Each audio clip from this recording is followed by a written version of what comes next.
I'm live, it says here. Whoa, what is this? It's a different light. I had never seen that. All right. I think I did not add.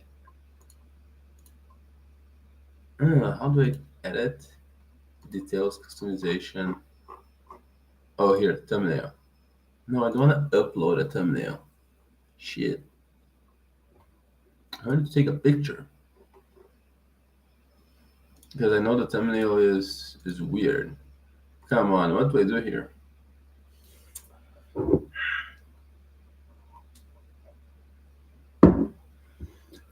know what? I know, I know. I'm gonna take a picture of myself like this, send it to my phone, to my WhatsApp, sorry.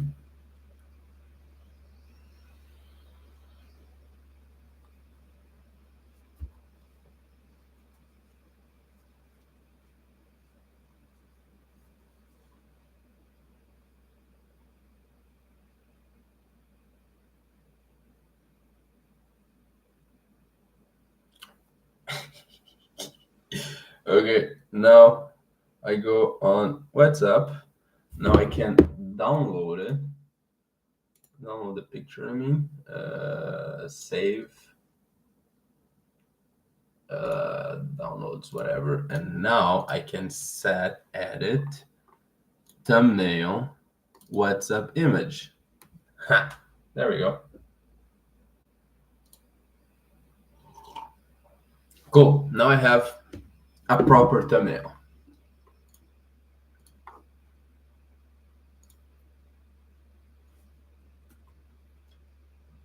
All right. If you were watching this as a video, welcome. Nice to have you here. If you're watching this live, well, you're not because I can see everyone who's live. uh, there we go. Okay, so today we are consuming with purpose for 1 hour, and I don't have 1 hour of consuming. Oops, consuming with purpose 002. I think this one is 2. Yeah, this one is 2. And today I don't have anything planned here. Not planned, but well, yeah, planned. I don't have any articles. I don't have anything. So I'm gonna be going through them with you. So here, I've got my first idea. I'm gonna be reading about Brex. Brex is a startup created by two Brazilians, Henrique and Pedro. Here, they sold it back for how much? 5 billions to Capital One. I think it is Capital One. Well, we're gonna see. And that's gonna be number one because I wanna know like what happened with them. Not here. Like news, maybe. And I had another idea from yesterday from Next Play Ben, right? But I read it yesterday. That's the point. That's what I wanted to say. Because I started reading a very bad one and I was like, you know what? Fuck this. And then just moved on to Next Play. So I don't have anything. That's the beauty. So I'm gonna give myself 2 minutes to just scroll and find stuff here. So we can go on Hacker News. Hacker News. And I think there will be something about Brax. Yep, here.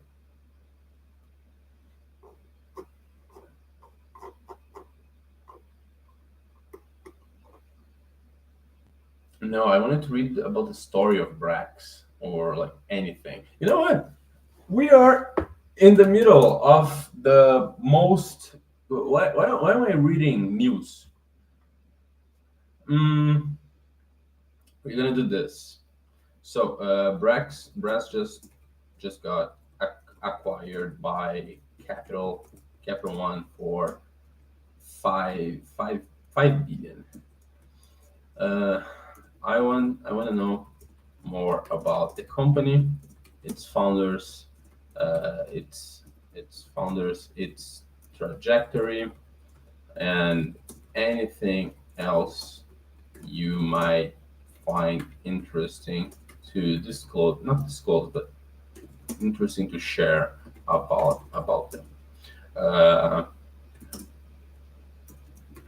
I have friends who have met Henrique and Pedro in person, and they say they were awesome people. So feel free to emphasize the life of the founders and how the company came up.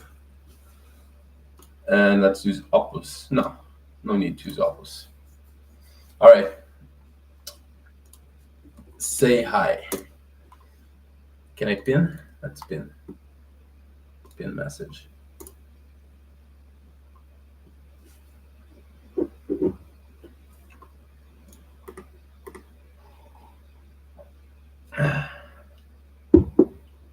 Whoa, what a story. I know, Claude. I know. Yesterday I was reading about Claude's constitution and Anthropic's plan for Claude, and they want Claude to be trustworthy, sympathetic, a good guy. They want Claude to be a good guy. That's what they do want. Oh, I found another one. I remember Dan Coe. Dan Coe, he posted an article. What the fuck? He posted an article where everyone bookmarked it. This one. Oh, holy crap, that's insane. 171 million views. Should we go through it? I think we should. The Dan Coe, and I know he has like his own where is it? Self-discipline is easy. The Coe letters. That's gonna bring me to Substack. No thanks.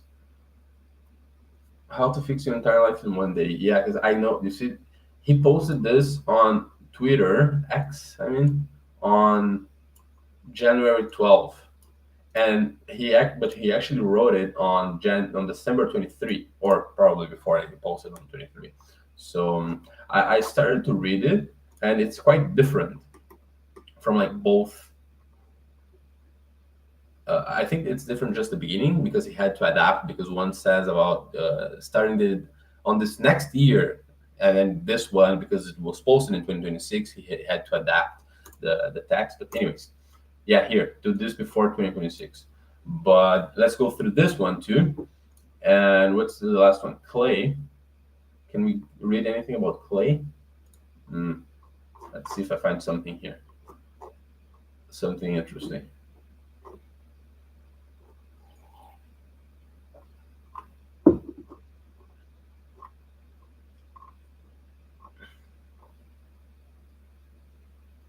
You know what? Let's see here on Substack. The AI-powered industry framework mastered the art of cooking with collagen-rich foods.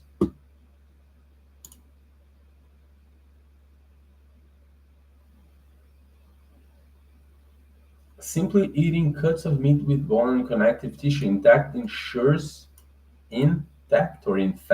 ensures you'll be eating more gelatin, creatine, and glycine in one meal than most Americans consume in an entire day, reducing inflammation, supporting connective tissue integrity, and promoting healthy collagen production one bite at a time over the span of a lifetime. Okay, I'm going to give you a shot. Vitaly Melanie. Functional medicine practitioner, kitchen medicine, beauty plus metabolic resilience, fighting the chronic inflammation crisis. Okay. All right, I'm gonna give you a shot. I have no idea who you are. Uh,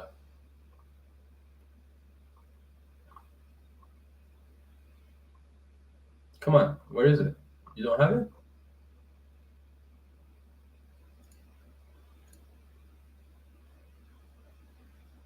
Okay, let's go with this. Lymphatic drainage blueprint for a defined jawline, glowing skin, and a deep puffed face. Sure, why not?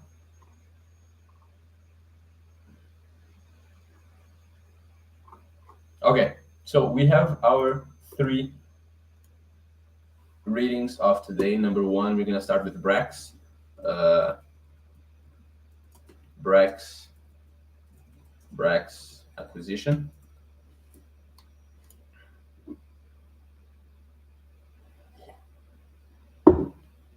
Whoa, what a story. The acquisition just happened yesterday, January 22, for 5.15 billion. That's actually down from their peak valuation of 12.3. Also, they were valuated at more than that, showing the challenging fintech environment. But this is still an incredible exit for two founders who are now only around 27 and 28. This is crazy. So, first of all, well, there's no one here, but I have to pretend that there is. Pedro and Henrique also founded a company called Pagar.me.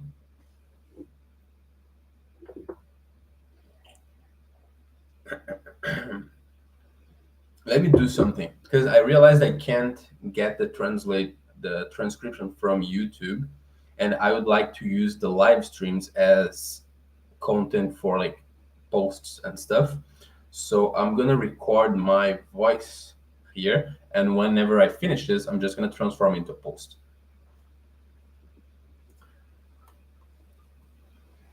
The acquisition just happened yesterday for $5.15 billion. That's actually down from their peak valuation of 12.3 billion, showing the challenging fintech environment. But this is still an incredible exit for two founders who are now only 27 and 28 years old. And that's crazy because Pedro and Henrique also founded a company called Pagar.me in Brazil, which was also fintech. And I think they sold, it. Let's see, Pagar.me. Well, probably they sold it. If they started Brax, yeah, they definitely sold it. Anyways, the founders, a remarkable origin story. Your friends are right. Henrique and Pedro are truly exceptional people. Their story is almost unbelievable. They met as teenagers in Brazil. Henrique is from São Paulo, Pedro is from Rio, when they were 16 years old, bonding over coding. But even before they met, they were already causing trouble as tech prodigies. Henrique, at 14, got legal notices for hacking together a free version of a popular Korean game called Ragnarok. Pedro received a legal threat from Apple after discovering the first jailbreak to the iPhone. Their strict mothers were understandably not thrilled. How they met? They met by fighting on Twitter about which programming language was better. The argument got too hard to conduct in 140 characters, so they moved to Skype, where they became best friends. Classic. That's so funny because I have friends who I met online playing Minecraft, and we it's been 12 years now. I've known them since 2014, and I've never met them, but we are still friends. We talk to this day. Like I just woke up and there was a message in our group chat talking about Hightail because yeah, Hightail. Anyways, first big success, Pagar.me. There you go. At ages 16 and 15, most kids are worried about prom. These two founded Pagar.me, the Stripe of Brazil, in 2013. The company raised 30 million. Holy crap. Grew to 100 employees and was processing 1.5 billion in transactions when they sold it in 2016. That sale gave them the resources and credibility to come to Silicon Valley. Wow, that's a lot. The American Dream. In fall 26, they enrolled at Stanford. They joined Y Combinator initially with a VR startup called Beyond, which they quickly abandoned. When they realized nobody in YC could get a corporate card, they pivoted to start Brax in April 17. After less than a year at Stanford, they dropped out to pursue Brax full time. So why did they go to Stanford? They and let's ask the AI. So why did they go to Stanford? Oh shit, it's with the Brazilian keyboard. What was the point?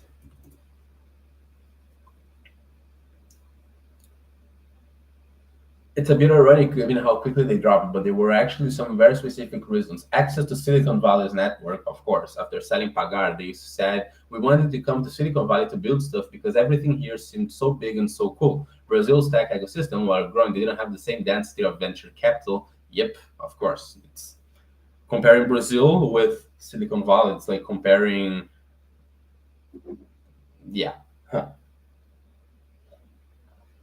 I think college is a very natural place to build relationships because it happens organically as people gravitate to affinity groups and form deep bonds there. And that community you build is your early network. Our interests centered on technology, entrepreneurship, and in our status as immigrants, entrepreneurs new to Silicon Valley. So we gravitated towards people who cared about those topics too. That's funny. Okay, I forgot they were 16 and 15 when they started the other one in 2013. And when they sold in 16, so 3 years later, they were 18 and 19. Okay, so that's why they went to San Francisco, to Stanford, sorry, because it was time to go to university, but they dropped out. Got it. So they went to meet like-minded founders. They saw college as a place where you could meet so many like-minded people all at once and have actual time to converse and ideate with them. So they just sold a company in Brazil. They were looking for people at their level, and they were looking for connections in YC. Okay, yeah, I got it.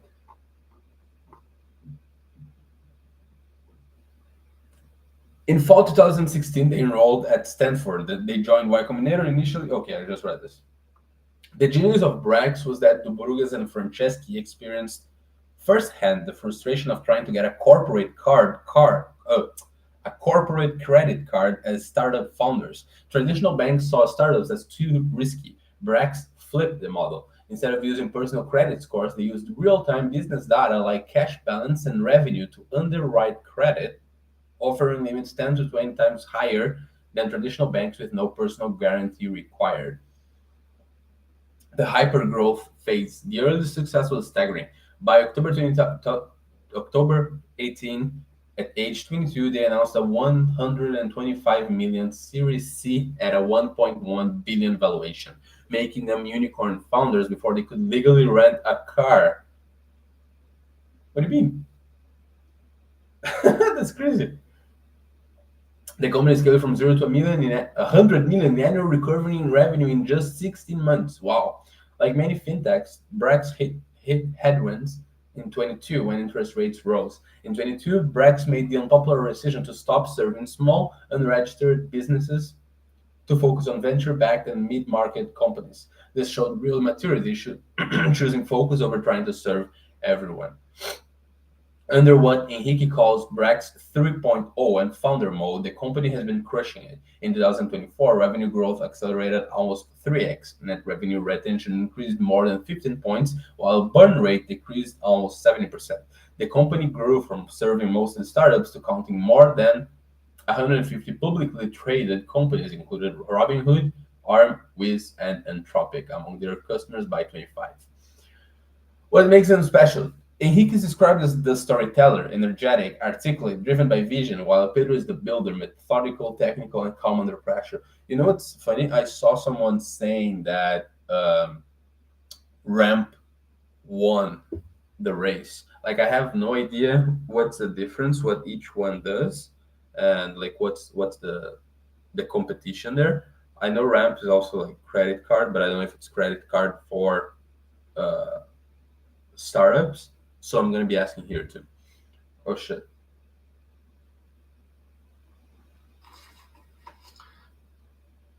Oh fuck. What did I do here?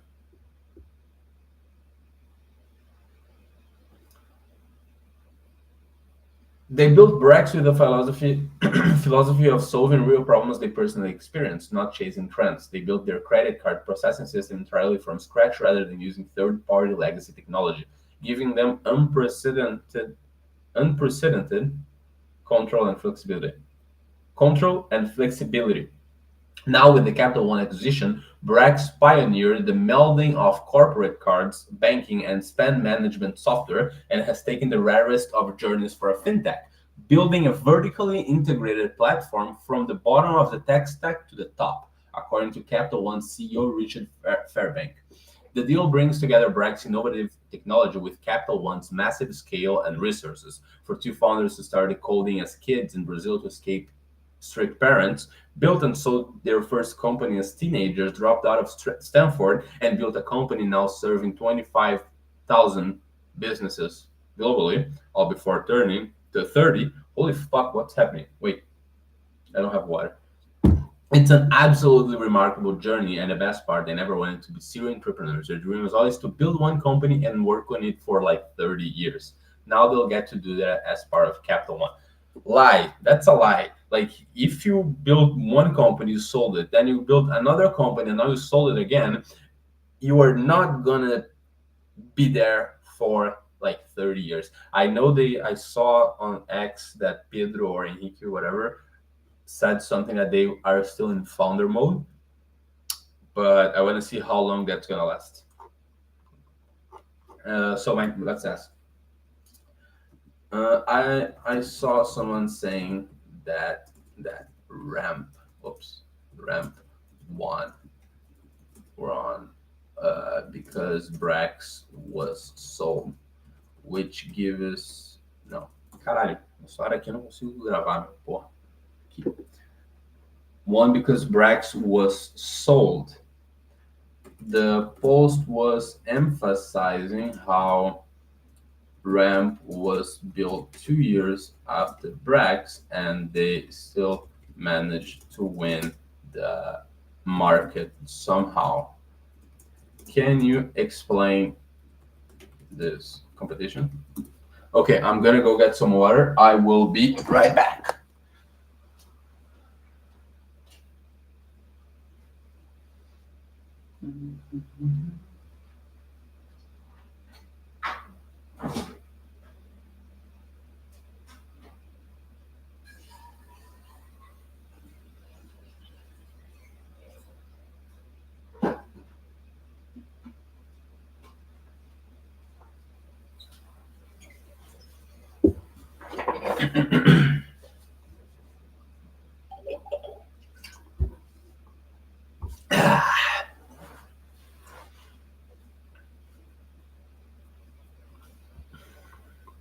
Okay, I said 2 hours. Yeah, ramp was built 2 hours, not hours, years. I meant. Oops. First, let's correct the timeline. Brex launched in 18, and Ramp was founded in 19, and formally launched in 2020. So Ramp came about 12 years later, not 2 hours. Okay, but the person's point stands. Ramp was the late entrant. Did Ramp win? It's complicated. The case that Ramp won, they overtook Brax on key metrics. Sakura estimated that Ramp surpassed Brax on total payments volume in 23, hitting 30 billion in TPV. TPV, what's that? Total payment volume. Yeah, across card and bill pay, growing 209% year over year. That's a huge reversal given Brax's 2 year head start. As of November 25, Ramp was valued at 32 billion with 1 billion in ARR, compared to Brax's 12.3 billion peak valuation, which just sold for 5.15. Ramp's now valued at over 6 times what Brax sold for. Okay, I see.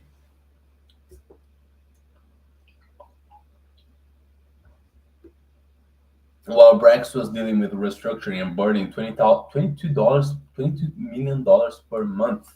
Okay, but on what? Ramp just kept executing and growing. Let's ask. That's the beauty of AI, right? What the fuck's happening here? Fuck, come on.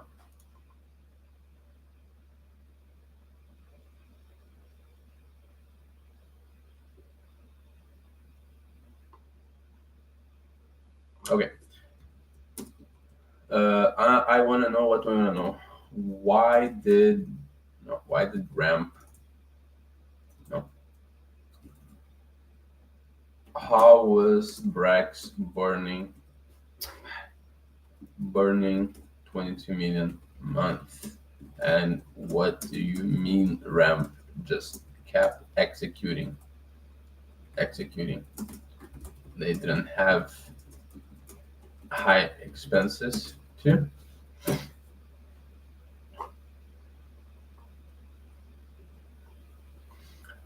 The acquisition doesn't mean Brax lost, it just means they chose a different path. Brax services larger established film firms and startups alike, including Robinhood, Zoom, and Anthropic, and was hitting 700 million in annualized revenue in August 25, up 50% year after year, in year of year. I don't know.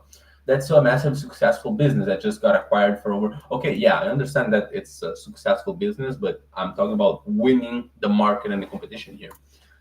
Different strategies. Brax started with flashy rewards and high limits for startups, and then it hit hyper growth. In mid 22, Brax made a controversial decision to stop serving traditional small businesses to focus on VC backed startups. Okay? They signed many customers and heard their reputation. They provided a hard to earn entrepreneurs and became more like a banking platform. And then Ram positioned around cost savings and integrated expense manager rather than flashy rewards from day one. While Brax narrowed its funnel, Ram deliberately widened theirs. I see. So because Brax said, "Oh, we will just want founders and startups," Ramp aggressively covering the very yeah. Then because Brax said buy small business and medium businesses, Ramp went after them. Perfect timing. They launched their saving focus message exactly when the market shifted from growth at all cost to profitability. Ramp's strategy is so leverageable, so is to leverage their ownership over card and bill pay workflow, whatever. Okay.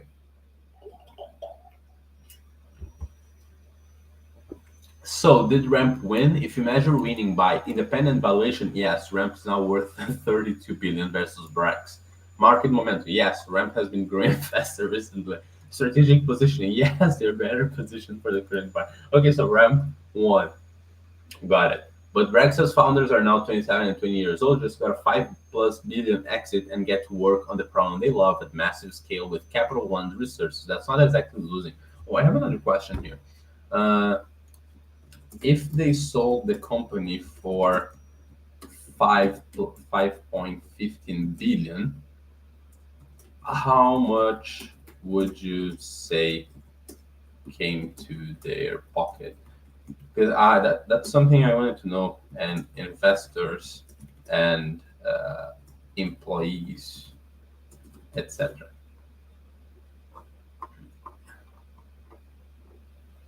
So about the 20,000 in Q4, Brex was burning 22 million per month on average. That's crazy. And by Q4 23, this had improved to about 17 million per month. Great, but Brex's expense more than double their revenue in Q4. They were making around they were making around 280 in revenue, but spending way more than that. What are you talking about? Like if we do 22 times 12, 264, how are they spending way more than that? Doesn't make sense. Uh, they were burning so much because their headcount. Oh, okay. They went to 1,300 before they laid off staff in 22. They had built a bull market that suddenly ended. Multiple pivots, heavy management in his founder multiples. They had built too many layers of management on Oracle. Okay.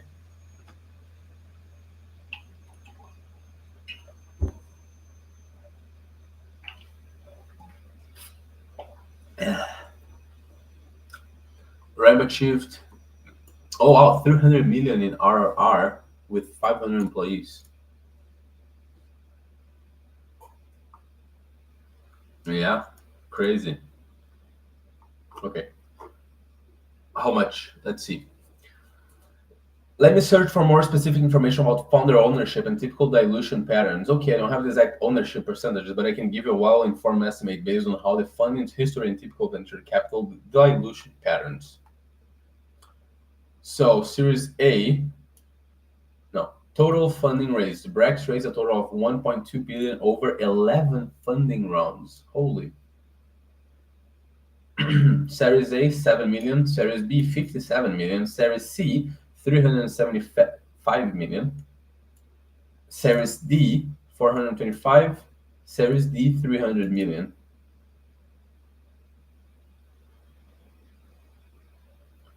Based on typical dilution patterns, here's my estimate. At the 12.3 billion valuation, Forbes estimated Enrique's net worth at around 1.5 billion in 2022.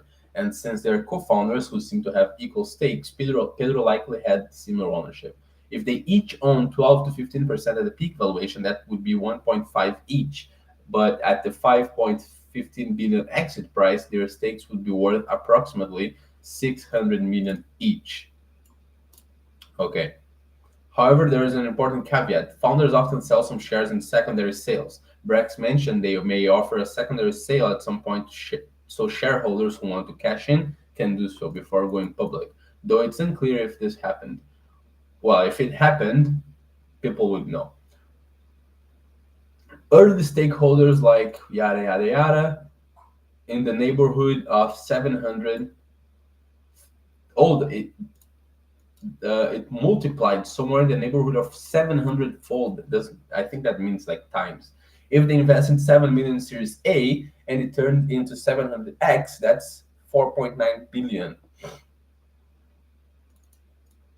Holy, imagine investing 7 million and getting back. That's crazy. For Brex's later stage investors, all of which invested at 7.4 valuation, the exit may not be quite what they hoped. Oh, anyone who invested is underwater or barely breaking even. Holy. Typically, startups reserve 10 to 20% of equity for employee across all rounds. Given Brex's 1,500 plus employees in multiple rounds, employee equity is probably around 10 to 15% of the company, worth approximately 500 million in total.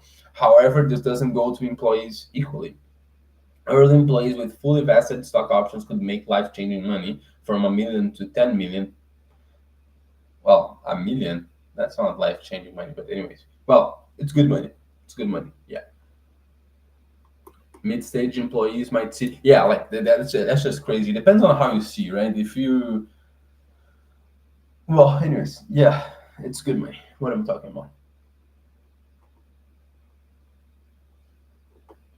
All right, that's very cool.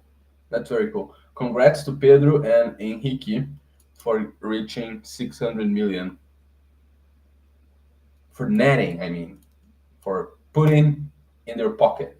After taxes, 40% in California. You build a company for 10 years and the state of California takes 40%. This is insane. This is insane. Holy crap. All right. Move on to the next. Brax.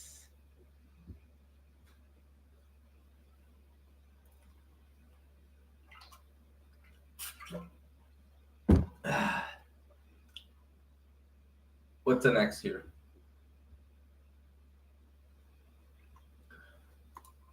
I have no one. Shit. I'm going to share this. Public access. Copy link. And now we can come here and copy here. Well, let's read this one. Like, this has absolutely nothing to do with what I'm with what I was reading before, but like it has 2.5 mil. That's in Portuguese. I think this is in Portuguese. 2.5 mil. Yeah, I think it's in Portuguese. Anyways, 2.5 thousand likes. Okay, let's read this. No, I'm not even gonna record this one. Okay. There has been a massive influx of people hopping on the lymphatic drainage train. I think this is something regarding like with relation to like this, to like doing this and draining your lymphatic whatever just by, you know how like that probably looks stupid on camera, but anyways. However, with the influx of lymphatic drainage routines across all social media platforms, it can be difficult to decipher which routines work and which ones don't.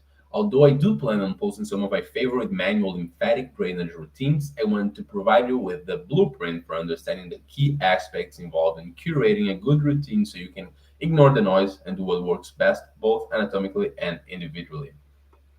Today, I'll discuss the key foundations of creating an effective lymphatic drainage routine for the face and jawline. I'll be getting more technical with tips as the series continues. If you find this helpful, the art of moving fluid. The head and neck houses about 300 lymph nodes, along with a vast network of intricate lymphatic tissue. In general, the main function of the lymph nodes is filtering interstitial fluid collected from soft tissues and eventually returning it to the vascular system. Whatever. Yes, the circulatory system and the lymphatic system are deeply connected. This is why any good health will work on both systems, because one system cannot truly be optimized without consideration for the other. This is my introduction to the art of moving fluid, which is going to be a massive theme on my page. Not so subtly foreshadowing articles to come, but I digress. Let's get back on track. The lymphatic network in the head and neck are strongly lateralized, meaning they typically do not directly communicate between left and right without the presence of a pathological process.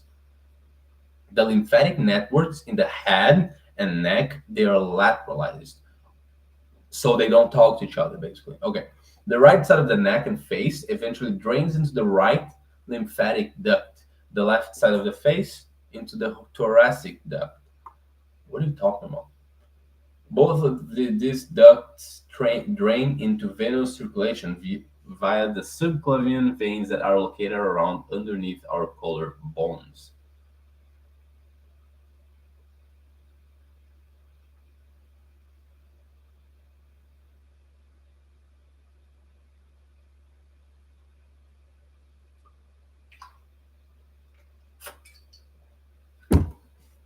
The first part of an effective lymphatic drainage routine for the face begins with rubbing, tapping, and/or gently massaging above and below the collarbones on both sides of the body. What's the collarbone?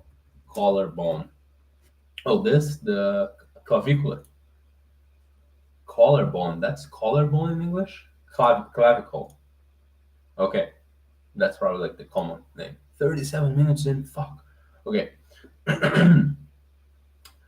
At least that's what it makes seem like initially. This is because, as previously mentioned, our lymphatic fluid drains into collecting ducts, which empty their contents into the two subclavian veins located under the collarbone. Here. Where are they? Here. Under the collarbone. I see you. Always remember, when there is a lymphatic traffic jam, we want to open up the exit first. I recommend spending an extra minute or two rubbing and massaging around the collarbone of the side associated with the most facial swelling. If the left side of the face experiences more swelling, spend extra time massaging, rubbing, and tapping around the left collarbone. My God, what are you talking about? The fuck is this? Sculpting the jawline. That's what we want. The mandible is the largest bone in the human skull, forming the lower jawline and shaping. I have coffee? No. And the lower jawline and shaping the contour of the lower third of the face. Lymphatic stagnation of the mandible occurs mainly via the submandibular lymph nodes and their lack of adequate drainage down the neck, spending long nights living with the mandible tucked in and recessed. Mouth breathing. Forward head posture. Oops. Fuck. That's me. Looking down for prolonged periods of time, chronic tightness and tension in the neck, poor oral health, poor jaw development, draining the midface, defined cheekbones incoming.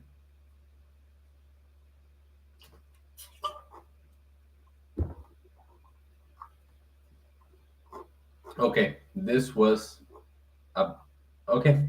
Let's see. The lymphatic drainage routine. So what I understand from lymphatic drainage is basically from like this is Luke's maxim, right? What I do understand is that you are puffy on your face because whatever reasons, because you eat shit food, because you eat too many carbs, you will drink too not enough water, so your body retains more water. You whatever reason, your face and your body gets puffy.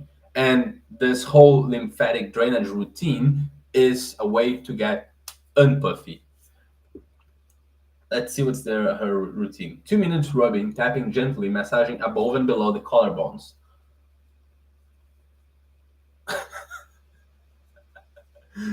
2 minutes rubbing, tapping gently, massaging the neck and the jugu. The fuck is this, dude? Like, speak my language, bro. Okay, so here.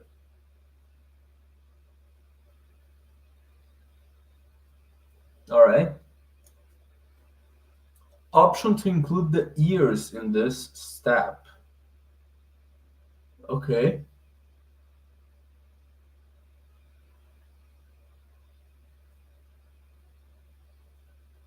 3 minutes rubbing, tapping, gently massaging the jawline and addressing any tender spots. Okay.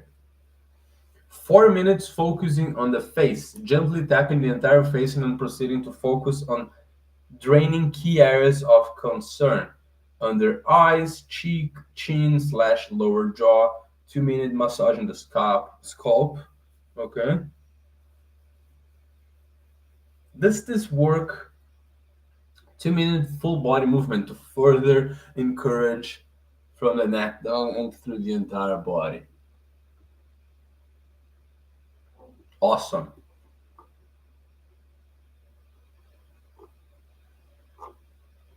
And then, of course, the shameless plug. Is this even a real person? So here's my thing. I nowadays I don't believe anything anyone actually is real on the internet. So for example here Melanie, she has an Instagram, so we can check. That's okay. And my friend follows her, so she's probably legit.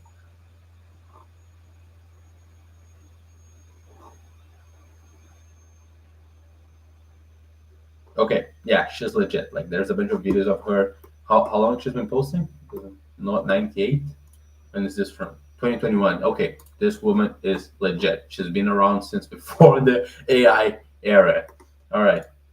Well, thank you, Melanie, for your help. I recommend getting high quality silicone mold so you can freeze big batches of broth into single serve cubes.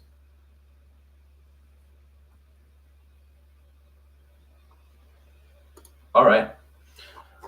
Oh, this one is long, like long, long, long. Where even is the?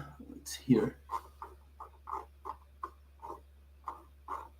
and it's 42. Do I want to read something that this dense? Like, do I want to? I don't think I do. Yeah, I don't think I do. Okay, let's find something else. Let's find something else. Let me see if I had any messages on my mail.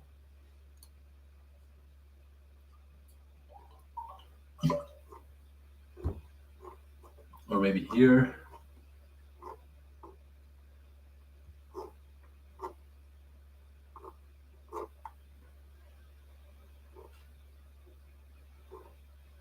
Okay, yeah, like on LinkedIn, no one posts what I'm looking for. Oh, my friend, overall, I shouldn't have found an interview on the Valhalla when I came to Auckland. Anyways, I think, you know what I think? I do have someone here who sent, where is it? Newell of Knowledge. My friend Newell. Not my friend, but anyways, Newell. You probably know him. Uh, this guy. Like, if you're watching me, odds are high that you've watched him before. I think. I don't know. Oh, he actually grew a lot.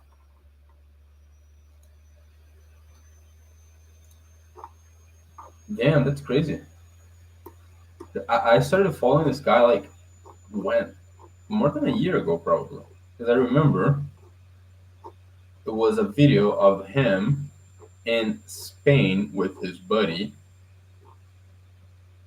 2 years now.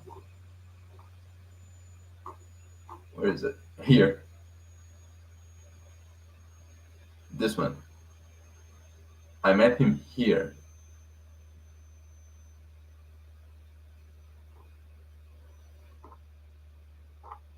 I love this. That's very good. Well, I'm happy for you. His name is Lewis. Yep. That's where I met you 2 years ago. Wow. And then he recorded a video with a friend on the rock.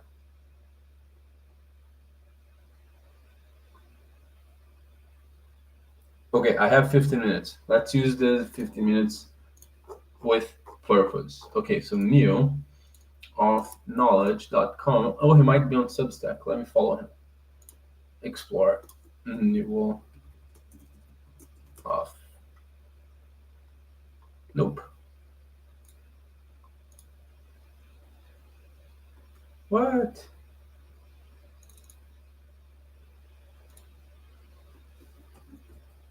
What happened?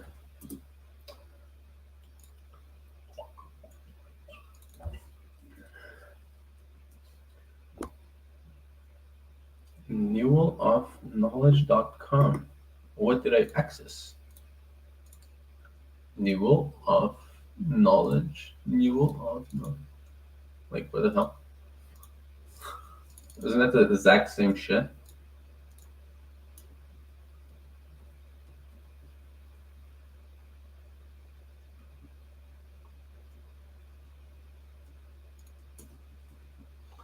Newell. Oh, because the other one is HTTP. Okay, got it. Not HTTPS, yeah.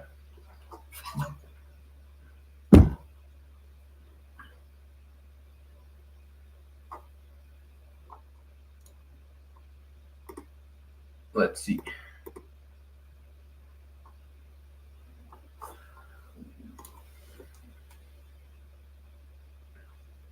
How to literally, that's a word I hate, by the way, whatever. How to literally achieve anything. And I hate it because I have a problem pronouncing it. It's hard with my accent. Saying literally is so weird for me. To literally achieve anything, don't tell yourself you can't do it. Ask yourself if you can do it. Why this matters? Your brain hates unanswered questions and being told things it doesn't believe, which means hyping yourself up with something like, I can do this, means the word will bounce off while your brain looks at you like, bruh. Wait, do brains look? I was gonna say floats there, like, for fuck's sake. Wait. But curiously, questioning your abilities shifts your brain into problem-solving mode, where it actively searches for answers that move you toward action.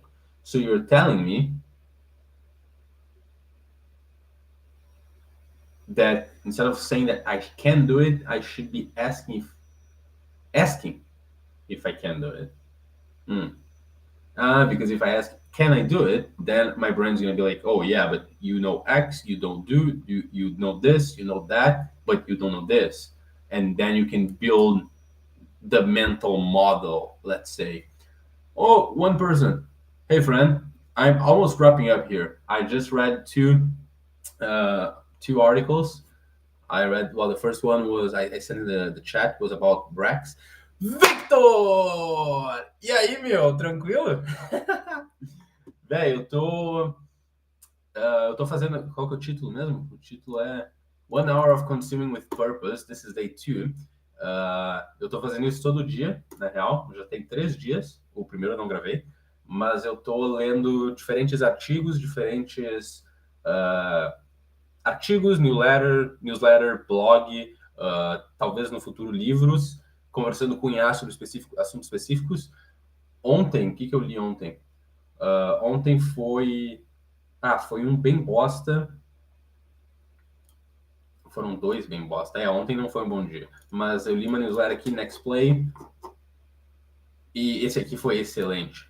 Esse aqui foi excelente. Hoje eu li aqui, mandei no chat, inclusive, a minha conversa com o Cláudio em português esquisito, sobre a conversa aqui com o Brex, que eu tava querendo entender sobre a acquisition deles, né? Que eles foram comprados agora por 5 bilhões. E aí eu li um outro nada a ver sobre aqui Lymphatic Drainage Blueprint for a Defined Jawline Glowing Skin.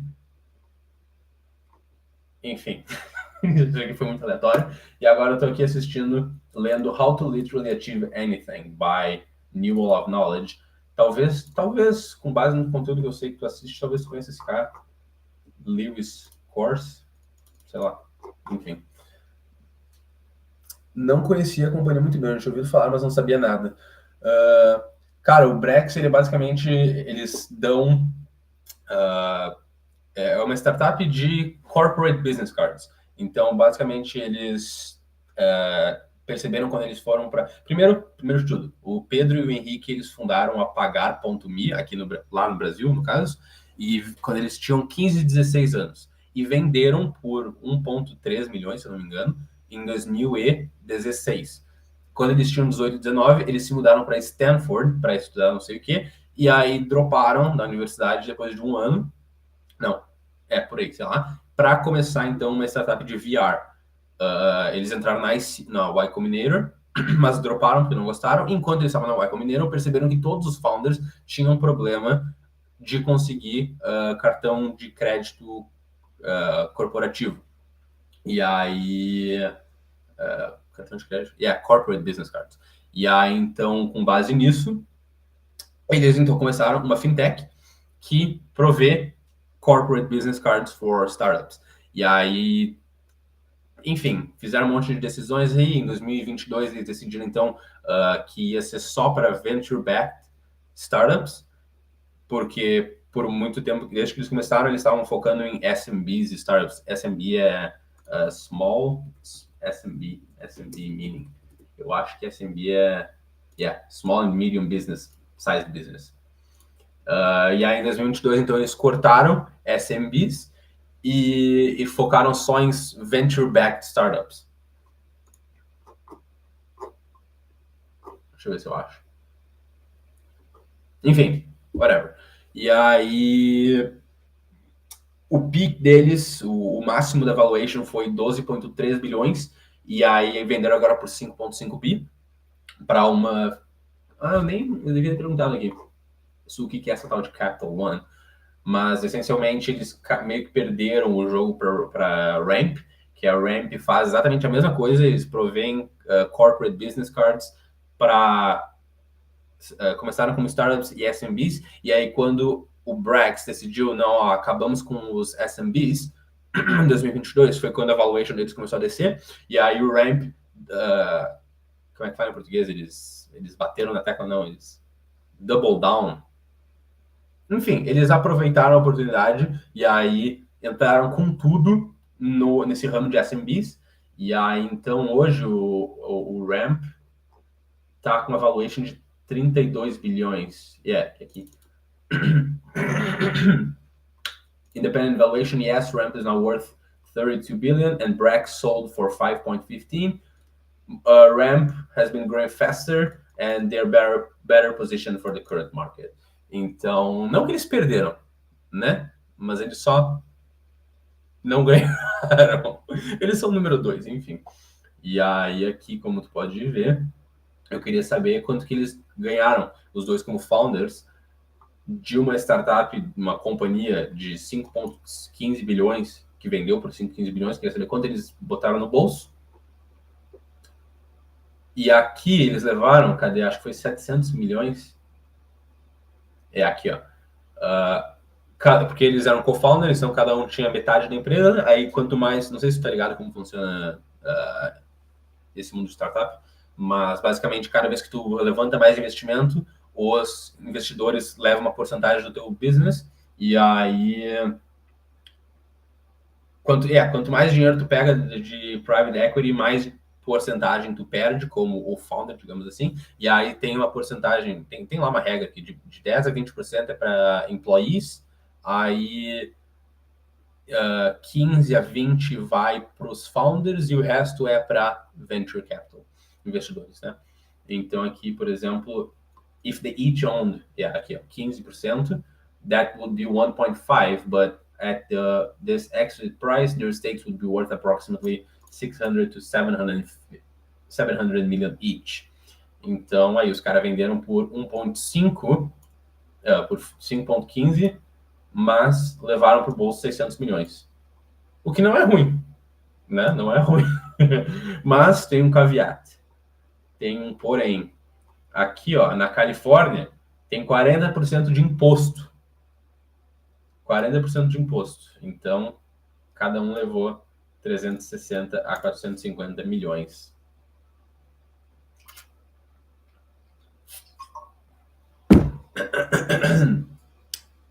Eles mudaram caminhos, né? Saíram do ramo de S&B. Exatamente isso. Pô, tá batendo aí 55 minutos. Eu tenho que trabalhar. Eu vou deixar para ler isso aqui amanhã, então. Amanhã é sábado. Amanhã eu tenho que ver o que eu vou fazer. Bom, enfim. Deixa eu salvar isso aqui para amanhã. E se tu tiver aí, sempre uma pequena porcentagem de algo grande é melhor do que uma grande de algo pequeno. É. É verdade. É um bom ponto. Mas eu vou encerrando aí, então. Se tu tiver qualquer coisa na tua cabeça que tu tenha lido recentemente ou que tu quer ler, que tu salvou, mas não leu, não sei se tu usa aí X, Twitter, mas esse tweet aqui, ó, How to Fix Your Entire Life in One Day, do Dan Cole, teve 171 milhões de visualizações e foi o tweet com mais bookmarks da história, se eu não me engano. Porque as pessoas veem How to Fix Your Entire Life in One Day, eles bookmark para fazer depois, né? E aí, mano... E é isso. Então, se tu tiver qualquer coisa aí que tu queira ler, que tu tenha salvo, que tu tenha feito, deixado para depois, me manda que eu estou lendo um monte de coisa para expandir conhecimento, para expandir os horizontes, para expandir, não a cabeça, mas expandir... Fazer conexões. Porque quanto mais coisa tu sabe, mais tu pode conectar duas coisas e perceber algo que as pessoas não percebem. Essa é a ideia final. Quanto mais coisas eu leio, quanto mais coisas eu sei, quanto mais coisas eu posso explicar para as pessoas, melhor eu consigo fazer essa associação entre A e B e criar o C, digamos assim. Então, esse é o objetivo. E eu estou no Substack agora também. Eu comecei a seguir meia dúzia de gente aqui. Mas eu não uso muito. Eu tô bastante no Twitter agora, porque é onde todo mundo da bolha tech está, né? E lá tem bastante coisa de startup, então que eu curto. Então eu tô bastante lá. Mas agora chegou a hora de trabalhar, que eu tô em live 57 minutos já. E eu tenho coisa a fazer. E eu tava gravando no celular. Level of Knowledge. E aí, a outra ideia com isso daqui é, basicamente, transformar em post. Ter coisa para postar, porque esse outro cara aqui, ó, não sei se caso tu queira ler aqui, ó, How to Manufacture Luck, vou mandar aí, que eu li anteontem, eu acho, que ele fala sobre The Luck Formula, L igual D vezes T, que é Luck equals doing times telling. Então, quanto mais tu faz alguma coisa e tu conta para as pessoas, mais sorte tu tem. E esse aqui foi muito bom. Então, foi por isso que eu comecei isso aqui, inclusive. Foi por isso que eu comecei isso aqui. Mas tamo junto então. 58 minutos, estamos de volta aí amanhã, ou domingo, ou segunda-feira, qualquer coisa. Enfim, tamo junto. Um bom dia.